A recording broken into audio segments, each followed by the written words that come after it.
السلام علیکم ورحمۃ اللہ وبرکاتہ۔ حضرات محترم، آج ہم انشاءاللہ عز و جل اپنی اس مختصر سی ویڈیو میں اعتکاف کے بارے میں جانیں گے کہ آخری رمضان المبارک کے مہینے میں جو اعتکاف میں جو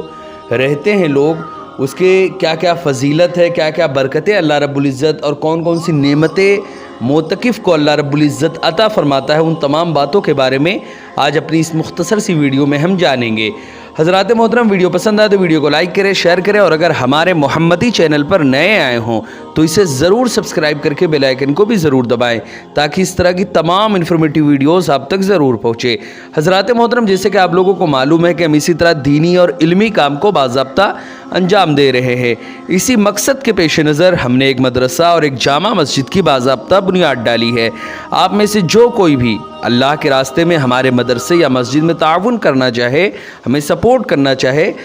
زکوٰۃ، صدقہ، فطرہ، عطیہ، ہدیہ یا کسی بھی طرح کا ڈونیشن ہمارے مدرسے یا مسجد میں وہ دینا چاہے، گوگل پے کے ذریعے، پے ٹی ایم کے ذریعے، بینک اکاؤنٹ کے ذریعے یا ویسٹرن یونین کے تھرو، جس کے ذریعے بھی وہ اللہ کے راستے میں تعاون کرنا چاہے وہ ہمیں تعاون کر سکتا ہے۔ ان کے نمبر اور لنک جو ہے گوگل پے وغیرہ کی وہ ڈسکرپشن میں ہے، آپ جائیں اور جو بھی اللہ کے راستے میں تعاون کرنا چاہیں آپ تعاون کر سکتے ہیں۔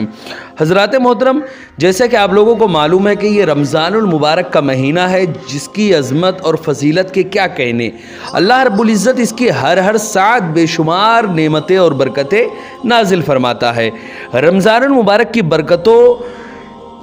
چونکہ یہ مہینہ ایسا مہینہ ہے کہ اس کے ہر لمحے، کوئی ایک دن، کوئی ایک ایسا لمحہ نہیں، ہر لمحے اللہ رب العزت نعمتیں اس میں نازل فرماتا رہتا ہے۔ یوں تو اس کے ہر گھڑی رحمت سے بھری ہے اور ہر ساعت اپنے اندر بے شمار اور بے پایہ رحمتیں لیے ہوئے ہیں، مگر اس ماہ محترم میں شب قدر سب سے زیادہ اہمیت کی حامل ہے۔ اس کی فضیلت کون نہیں جانتا۔ اسے پانے کے لیے ہمارے پیارے آقا صلی اللہ علیہ وسلم نے رمضان المبارک کا پورا مہینہ بھی اعتکاف فرمایا ہے، اور آخری 10 دن تو آپ صلی اللہ علیہ وسلم نے کبھی ترک نہیں فرمایا، یہاں تک کہ ایک بار کسی خاص عذر کے تحت، جیسے کہ بخاری شریف میں یہ موجود ہے، آپ صلی اللہ علیہ وسلم رمضان المبارک میں اعتکاف نہ کر سکے تو شوال المکرم کے آخری عشرے میں اعتکاف فرمایا۔ نیز ترمذی وغیرہ میں ہے کہ ایک مرتبہ سفر کی وجہ سے آپ صلی اللہ علیہ وسلم کا اعتکاف رہ گیا تو اگلے رمضان شریف میں 20 دن کا اعتکاف فرمایا۔ بہرحال ہمارے پیارے آقا صلی اللہ علیہ وسلم اعتکاف کا خوب اہتمام فرماتے رہے۔ نیز پچھلی امتوں میں بھی اعتکاف کی عبادت موجود تھی، چنانچہ اللہ رب العزت نے قرآن مقدس میں ارشاد فرمایا، وَعَهِدْنَا إِلَىٰ إِبْرَاهِيمَ وَإِسْمَاعِيلَ أَن طَهِّرَ بَيْتِيَ لِلطَّائِفِينَ وَالْعَاكِفِينَ وَالرُّكَّعِ السُّجُودِ، جس کا مطلب اور جس کا ترجمہ یہ ہے، اور ہم نے تاکید فرمائی ابراہیم اور اسماعیل کو کہ میرا گھر خوب صاف ستھرا رکھو، طواف کرنے والے اور اعتکاف کرنے والے اور رکوع اور سجود کرنے والوں کے لیے۔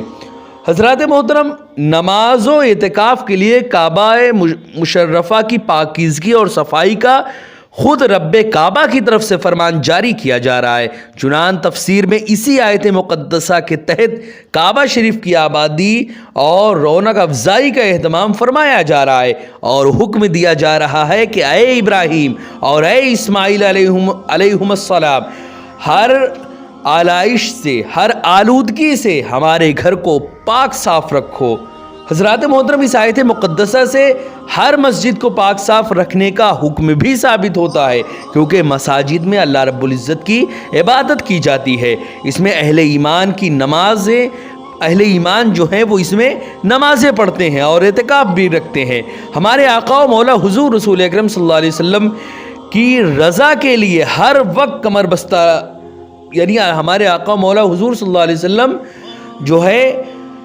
وہ اللہ رب العزت کی رضا کے لیے ہر وقت کمر بستہ رہتے تھے۔ اسی لیے ہمیں بھی چاہیے کہ ہم اپنے رب کو راضی کرنے کے لیے ہر وقت کمر بستہ رہے اور خصوصاً رمضان شریف میں خوب ہی عبادت کا اہتمام کرے۔ چنانچہ ماہ رمضان میں شب قدر کو بھی پوشیدہ رکھا گیا، لہٰذا اس مبارک رات کو تلاش کرنے کے لیے آپ صلی اللہ علیہ وسلم نے ایک بار پورے کے پورے ماہ مبارک کا اعتکاف فرمایا۔ چنانچہ حضرت سیدنا ابو سعید خدری رضی اللہ تعالیٰ عنہ سے مروی ہے، ایک مرتبہ حضور رسول اکرم صلی اللہ علیہ وسلم نے یکم رمضان سے 20 رمضان تک اعتکاف کرنے کے بعد ارشاد فرمایا کہ میں نے شب قدر کی تلاش کے لیے رمضان کے پہلے عشرے کا اعتکاف کیا، پھر درمیانی عشرے کا اعتکاف کیا، پھر مجھے بتایا گیا کہ شب قدر آخری عشرے میں ہے، لہٰذا تم میں سے جو شخص میرے ساتھ اعتکاف کرنا چاہے وہ اعتکاف کر سکتا ہے۔ لہٰذا اس کے بعد ہمارے آقا و مولا حضور رسول اکرم صلی اللہ علیہ وسلم کا یہ معمول ہو گیا کہ ہر رمضان کے عشرے آخر یعنی آخری 10 دن کا اعتکاف فرماتے تھے، اور اسی سنت کریمہ کو زندہ رکھتے ہوئے امہات المومنین بھی اعتکاف کرتی رہی۔ چنانچہ ام المومنین حضرت سیدنا عائشہ صدیقہ رضی اللہ تعالیٰ عنہ فرماتی ہیں کہ میرے سرتاج یعنی حضور صلی اللہ علیہ وسلم رمضان المبارک کے آخری عشرے یعنی آخری 10 دن کا اعتکاف فرمایا کرتے تھے، یہاں تک کہ اللہ نے آپ صلی اللہ علیہ وسلم کو وفات ظاہری عطا فرمائی۔ پھر آپ صلی اللہ علیہ وسلم کے بعد آپ کی ازواج مطہرات اعتکاف کرتی رہیں۔ حضرات محترم، یوں تو اعتکاف کے بے شمار فضائل ہیں، مگر دیوانوں کے لیے تو اتنی ہی بات کافی ہے کہ عشرے آخر کا اعتکاف سنت ہے۔ یہ تصور ہی ذوق افزا ہے کہ ہمارے پیارے آقا سرکار مدینہ صلی اللہ علیہ وسلم کی پیاری اور نہایت ہی چہیتی سنت ادا کر رہے ہیں ہم۔ دیوانوں کی تو دھن ہی یہی ہوتی ہے کہ فلاں فلاں کام ہمارے پیارے آقا نے کیا ہے، بس اسی لیے ہمیں بھی کرنا ہے۔ حضرات محترم، ایک ایمان افروز حکایت اب آپ سماعت کریں، ایک ایسی حکایت جس سے انشاءاللہ عز و جل آپ کی ایمان تازہ ہو جائے گا۔ حضرت سیدنا عبداللہ ابن عمر رضی اللہ تعالی عنہ انتہائی سخت متبع سنت تھے۔ انہیں جب بھی کوئی سنت معلوم ہو جاتی تو اس کی بجا آوری میں کسی بھی قسم کا پس و پیش کا مظاہرہ نہ فرماتے۔ ایک بار کسی مقام پر آپ جو ہے وہ حضرت ابن مسعود جو ہیں وہ ایک مرتبہ کسی مقام پر آپ جو ہے ایک اونٹنی کے ساتھ پھیرے لگا رہے تھے۔ لوگوں کو دیکھ کر تعجب ہوا، پوچھنے پر ارشاد فرمایا، ایک بار میں نے حضور رسول اکرم صلی اللہ علیہ وسلم کو یہاں اسی طرح کرتے دیکھا تھا، لہٰذا آج میں اسی مقام پر اسی ادائے مصطفیٰ کو ادا کر رہا ہوں، یعنی اونٹنی پر بیٹھ کر میں ادھر ادھر آ جا رہا ہوں، ادھر ادھر میں ٹہل رہا ہوں، کیونکہ اسی مقام پر میں نے اپنے آقا کو ایسے ہی کرتے دیکھا تھا۔ حضرات محترم،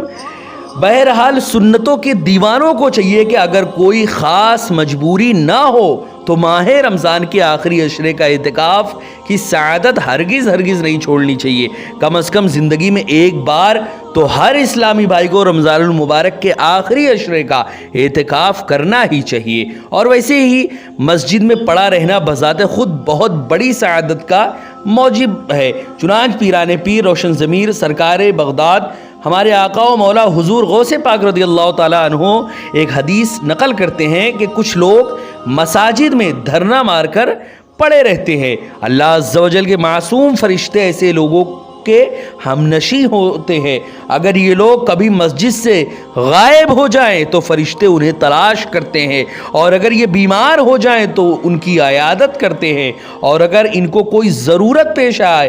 تو یہ فرشتے ان کی مدد بھی کرتے ہیں۔ سبحان اللہ سبحان اللہ۔ معتکفین کو مسجد میں پڑے رہنے کے سبب یہ ساری فضیلت حاصل ہوتی ہے، اور اس میں معلوم ہوا کہ مسجد میں وقت گزارنا عظیم سعادت ہے۔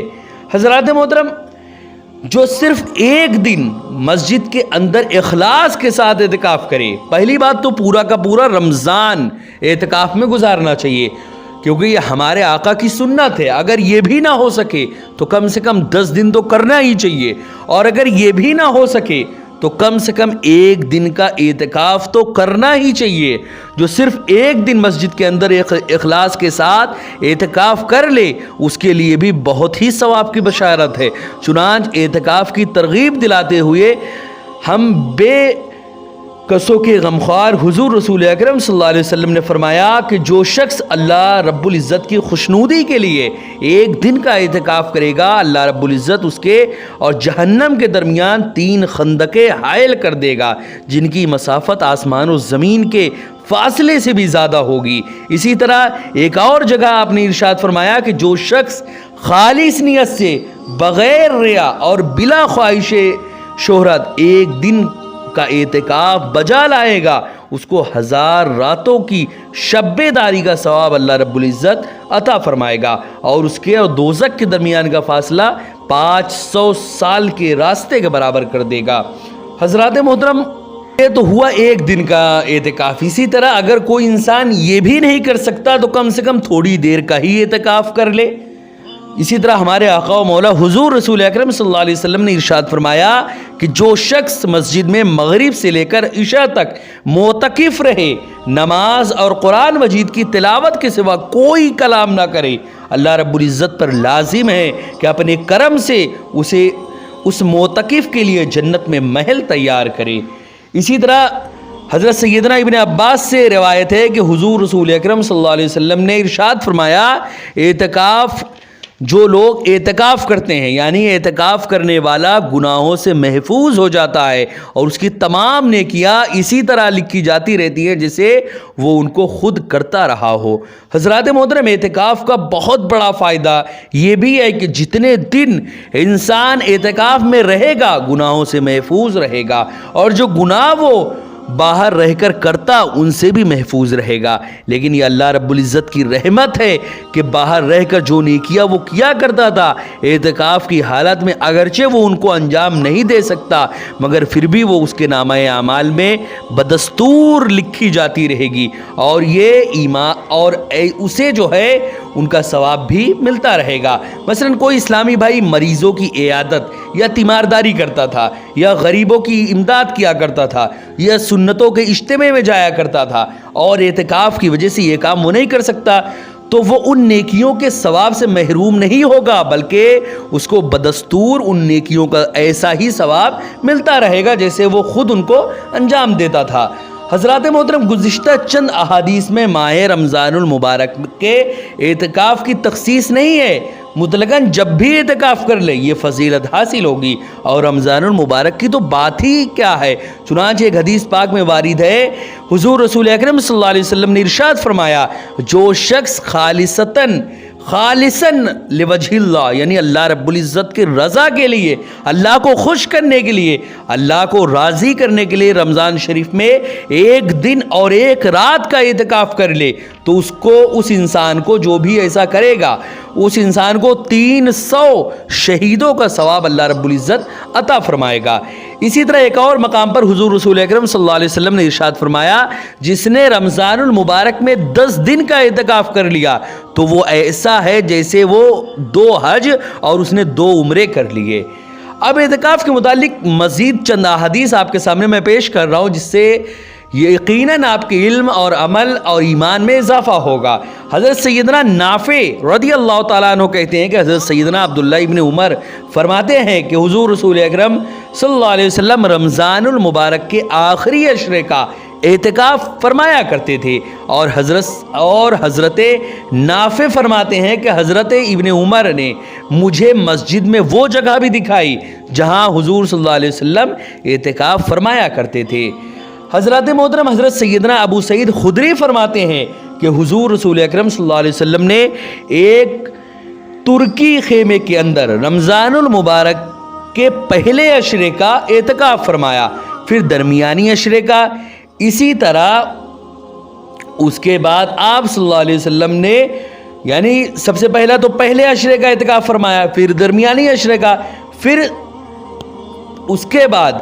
آپ نے سر اقدس باہر نکالا اور فرمایا میں نے پہلے عشرے کا اعتکاف شب قدر کی تلاش کرنے کے لیے کیا، پھر اسی مقصد کے تحت دوسرے عشرے کا بھی اعتکاف کیا، پھر میرے پاس اللہ رب العزت کی طرف سے یہ اطلاع دی گئی، میری جانب یہ وحی کی گئی کہ شب قدر آخری عشرے میں ہے، لہٰذا جو شخص میرے ساتھ اعتکاف کرنا چاہے وہ آخری عشرے کا اعتکاف کرے، اس لیے کہ مجھے پہلے شب قدر دکھا دی گئی تھی، پھر اسے بھلا دیا گیا، اور اب میں نے یہ دیکھا ہے کہ میں شب قدر کی صبح کو